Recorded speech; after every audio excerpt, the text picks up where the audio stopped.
Today's video, mag-harvest tayo ng sili. So, bale dalawa po yung tanim na yan at napakaraming bunga. At yung sili na yan ay napakaanghang. Ang tawag sa sili ay Capsicum annum. At sa isang sili na yan ay katumbas ng 6 na oranges. Alam niyo ba kung nasaan ang pinakamaanghang na part ng sili? Yun ay yung nasa stem. Yan, yung kinuha ko, yan yung pinakamaanghang na part. Maraming health benefits ang nakukuha natin sa sili.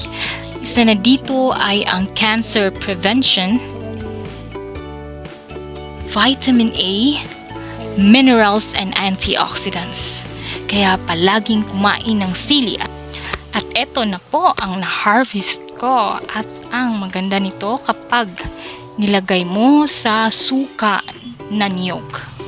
Napakasarap po niyan. Lalo na pag isinasawsaw mo ang kahit anong ulam. Lalo na sa mga pritong pagkain. Thank you for watching. Please subscribe Maria Vids.